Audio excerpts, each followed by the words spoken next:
Kata Nabi, atau disebutkan dalam banyak riwayat, bahwasanya nabi-nabi pun belum pernah ada nabi yang lihat Allah, termasuk Nabi Muhammad SAW. Kita ambil dalilnya dalam hadis Bukhari.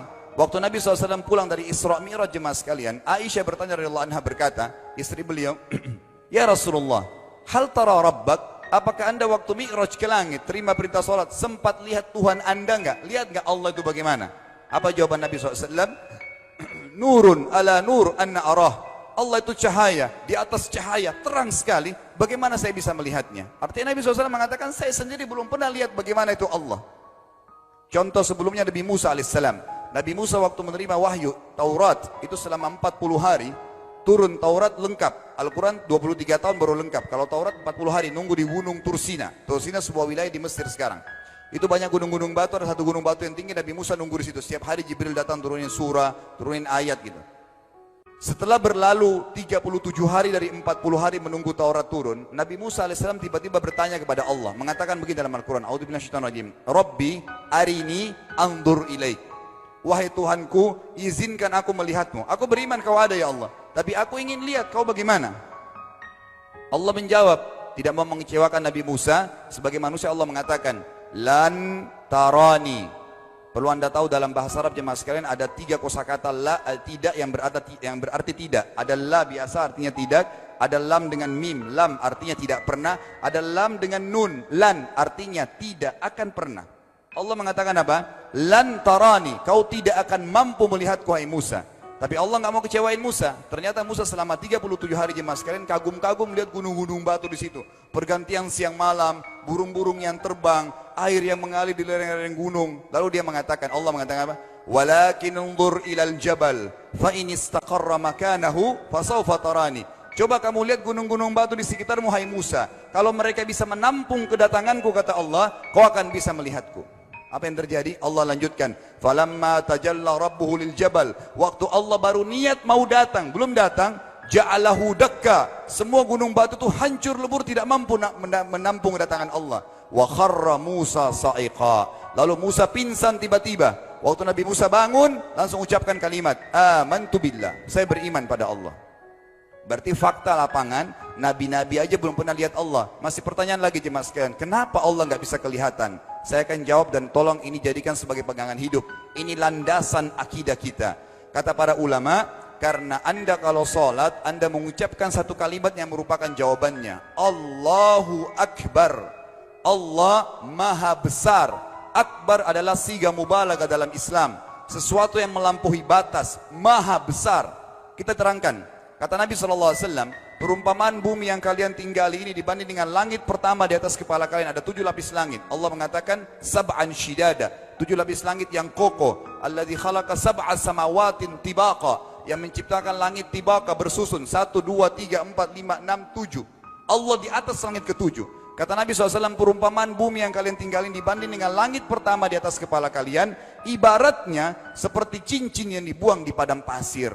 Jadi kita tidak akan pernah bisa melihat ujungnya langit karena kita sangat kecil, dan ini terbukti secara fakta. Apakah anda sudah tahu bahwasanya miliaran bintang-bintang yang ada di atas kepala anda yang jaraknya sekian miliar tahun dari bumi dan sekian miliar tahun lebih besar daripada bumi, sekian miliar kali lebih besar daripada bumi, itu semua berada di bawah langit pertama. Manusia tidak akan pernah bisa memegang langit ini dengan telapak tangannya, karena dari sini saja ke Pluto jaraknya 270 tahun. Nggak bakal bisa ada astronot dikirim kena mati di tengah jalan. 7. Jaraknya jauh sekali bintang-bintang, dan semua berada di bawah langit pertama. Kata Nabi SAW, di atasnya ada langit kedua besarnya, digabung antara bumi sama langit pertama seperti cincin dibuang di padang pasir.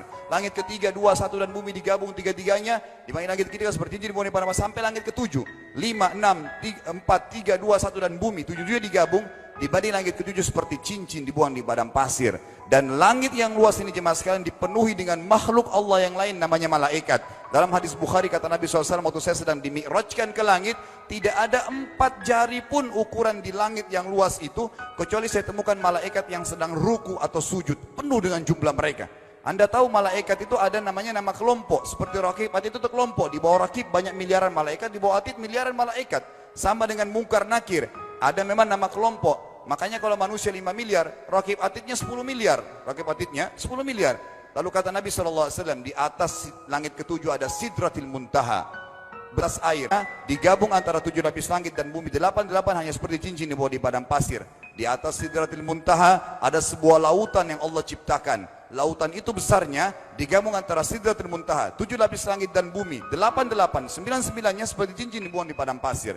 Makanya kalau anda baca Quran, anda baca ayat wa kana arsyu alal ma, singgasana Allah di atas air. Ini maknanya, air adalah ada lautan. Lalu kata Nabi SAW, arsy-nya Allah di atas lautan itu singgasananya Allah. Besarnya digabung antara lautan, Sidratul Muntaha, 7 lapis langit dan bumi. 10-10-nya hanya seperti cincin dibuang di padang pasir.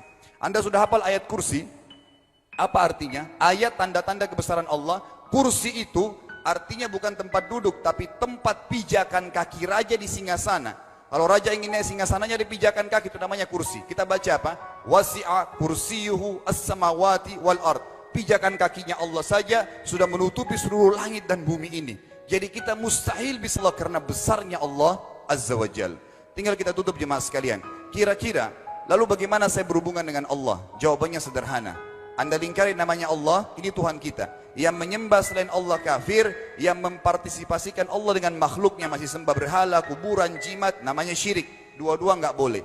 Untuk berhubungan dengan Allah yang tidak kelihatan dengan mata kita ini, tapi kita bisa rasakan keberadaannya, cuman satu cara. Di bawahnya lingkarin ibadah. Sholat, puasa, zakat, haji, takziah, ziarah kubur, semua ini adalah rangkaian ibadah untuk berhubungan dengan Allah. Semua ibadah ini jemaah sekalian harus seperti yang Allah mau, bukan yang Anda mau. Ini penting. Karena kalau tidak seperti yang Allah mau, Allah tidak terima. Bagaimana caranya supaya bisa seperti yang Allah mau? Ikuti buku pedomannya. Ada Al-Quran, ada Sunnah. Yang beribadah keluar dari 2 pedoman wahyu ini tidak akan diterima oleh Allah. Seperti Anda kalau kerja di perusahaan, pimpinan perusahaan kasih peraturan. Senin pakai baju kuning, Selasa baju hijau, Rabu pakai baju hitam. Datang jam 7, keluar jam 5 sore. Ternyata Anda tidak. Hari Senin Anda pakai baju yang hari Rabu, datangnya jam 9, keluar jam 2 siang, dikeluarkan oleh pimpinan atasannya. Itu baru peraturan manusia. Bagaimana dengan peraturan Allah Azza wa Jal? Maka kita simpulkan semua jemaah sekalian adalah, yakinlah Tuhan Anda Allah ada, satu-satunya Tuhan. Kalau Anda sedang sakit, yang ciptakan Anda Allah, yang ciptakan penyakit Allah, yang menciptakan kesembuhannya Allah. Kalau kita sedang musibah sama, kalau kita sudah senang juga sama.